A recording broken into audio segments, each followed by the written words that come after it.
Good morning, students. How are you? Uh, Myself, Amit Kumar Rawat, Assistant Professor of Roorkee Institute of Technology, Roorkee.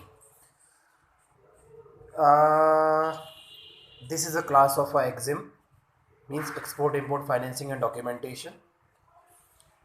In the class of exam, today I will try to give a lecture on the topic of a pre-shipment export credit.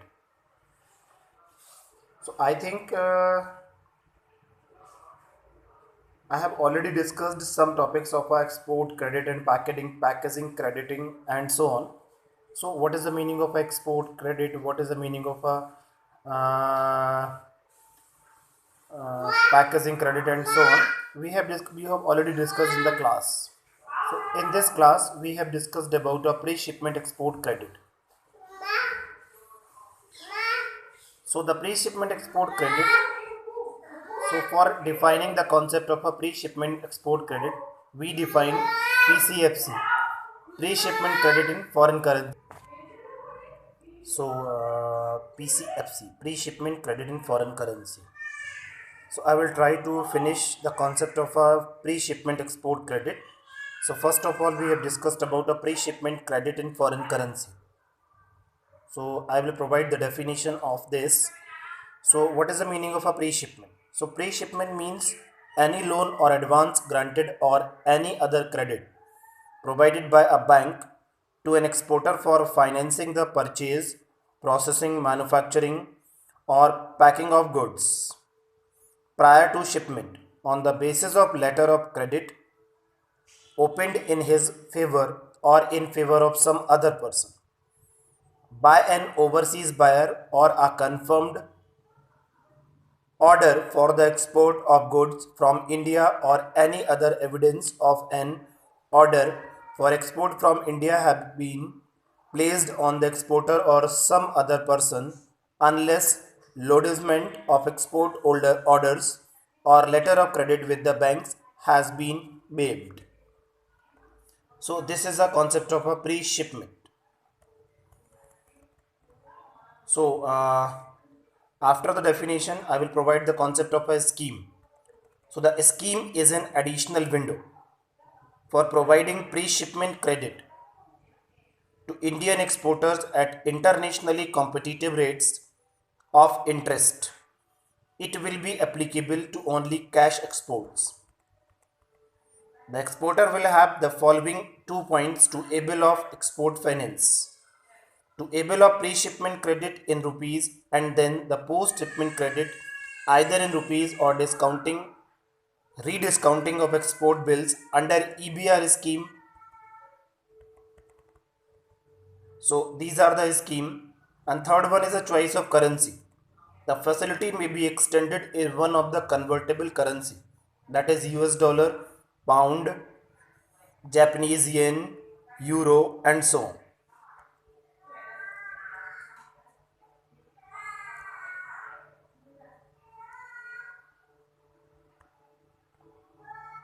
And to enable the exporters to have operational flexibility, it will be in order for banks to extend PCFC in one convertible currency in respect of an export order invoiced in other convertible currency. For example, an exporter can able of PCFC in US dollar against an export order invoiced in euro. The risk and cost of cross currency transaction will be that of the exporter. And another point is banks are permitted to extend PCFC for exports to ACU countries. So this is the concept of a choice of currency. Then we have discussed about of sources of funds for banks. The foreign currency balance available with the bank in exchange earner foreign currency means EEFC accounts. Resident foreign currency accounts means RFC and foreign currency non-resident accounts means banks. A scheme could be utilized for financing the pre-shipment credit in foreign currency. And banks are also permitted to utilize the foreign currency balances available under escrow accounts and exports foreign currency accounts for the purpose, subject to ensuring that the requirements of funds by the account holder for permissible transactions are met, and a limit prescribed for maintaining maximum balance in the account under broad based facility is not exceeded.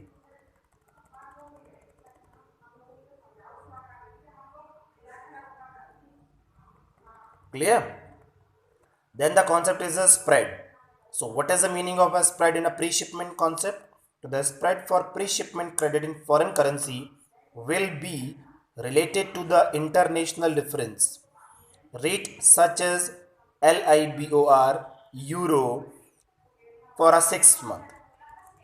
The leading rate to the export should not exceed 1.0% for LIBOR, Euro LIBOR, excluding withholding tax.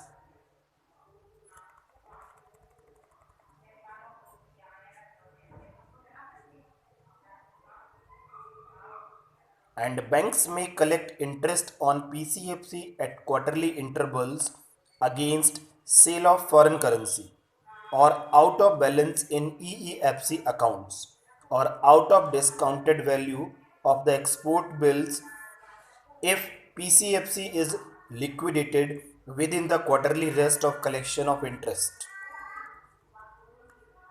So this is the concept of a spread. Then I will provide the information about period of credit. So the PCFC will be available as in the case of rupee credit initially for a maximum period of 180 days. Any extension of the credit will be subject to the same terms and conditions as applicable for extension of rupee packing credit, and it will also have additional interest cost of 2% above the rate of initial period of 180 days prevailing at the time of extension. And for extension of PCFC within 180 days, banks are permitted to extend on a fixed rollover basis of principal amount at the applicable LIBOR, Euro LIBOR rate for extended period plus permit margin.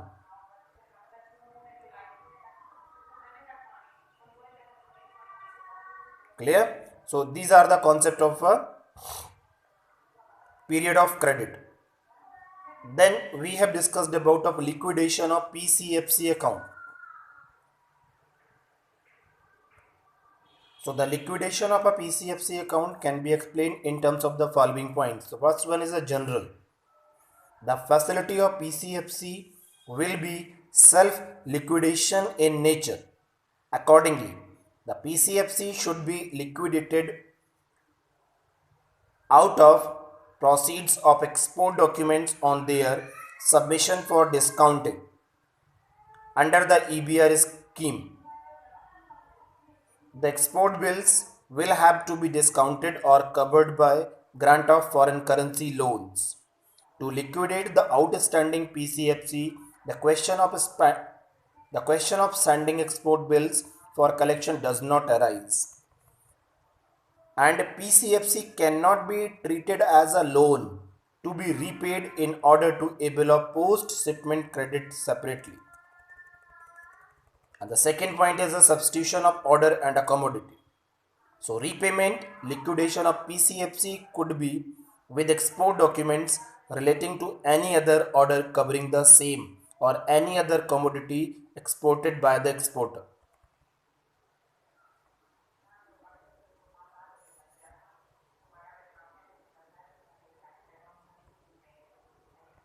Then we have discussed about a cancellation of export order. In case of a cancellation of the export order for which the PCFC was availed of by the exporter from the bank, or if the exporter is unable to execute the export order for any reason, it will be in order for the exporter to repay the loan together with accrued interest thereon by purchasing foreign exchange from domestic market through the bank.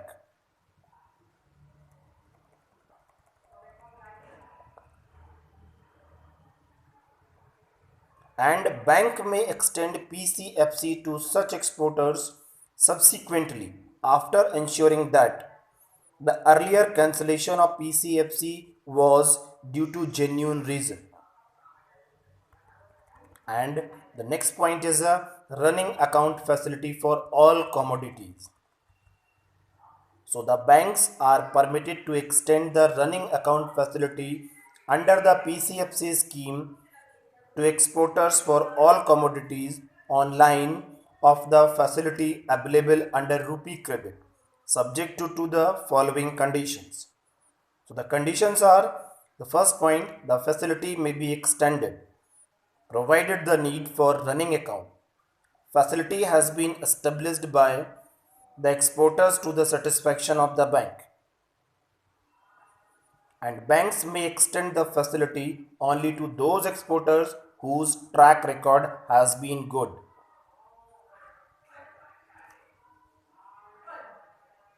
In all cases where pre-shipment credit running account facility has been extended, the letter of credit or firm's order should be produced within a reasonable period of time.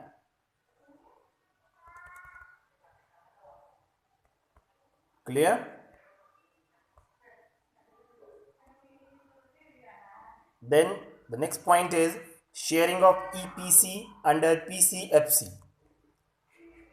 So the rupee export packing credit is allowed to be shared between an export order holder and the manufacturer of the goods to be exported.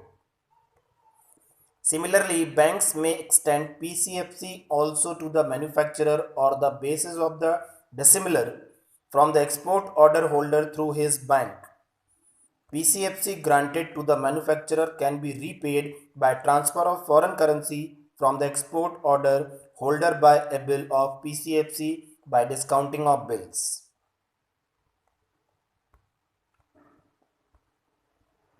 Clear? Then we have discussed about a topic deemed exports. So what is the meaning of a deemed exports? PCFC may be allowed only for deemed exports for supplies to projects financed by multilateral, bilateral agencies, funds. PCFC released for deemed exports should be liquidated by a grant of foreign currency loan at post supply stage for a maximum period of 30 days or up to the date of payment by the project authorities, whichever is earlier. This is a concept of a deemed export. Then I will provide the information about refinance. So what is the meaning of a refinance? Banks will not be eligible. Banks will not be eligible for any refinance from RBI against export credit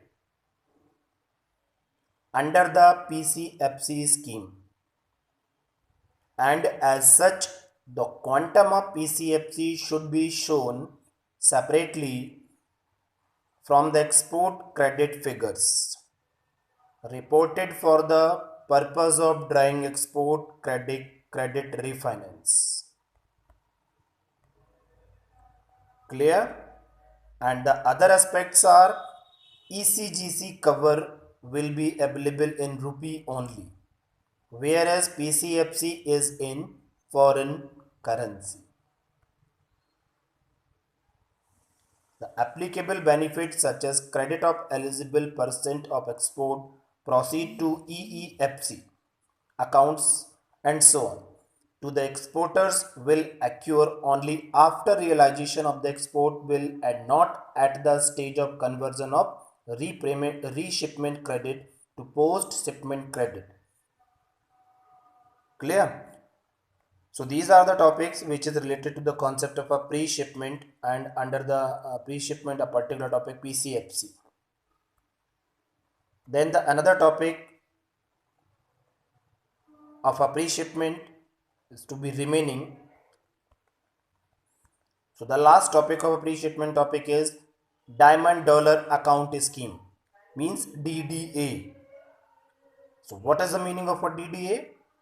Under the Exim Policy 1997 to 2002, firms, companies dealing in purchase, sale of rough or cut at polished diamond with good track record of at least 3 years in import or export of diamond with an annual average turnover of rupee 5 crore or above during the preceding 3 licensing years are permitted to carry out their business through designated diamond dollar accounts. Under the DDA scheme, it would be in order for banks to liquidate PCFC granted to a DDA holder by dollar proceeds from sale of cut and polished diamond by him to another DDA holder. Clear? So this is the information which is related to the concept of a pre-shipment export credit. Clear? Thank you very much.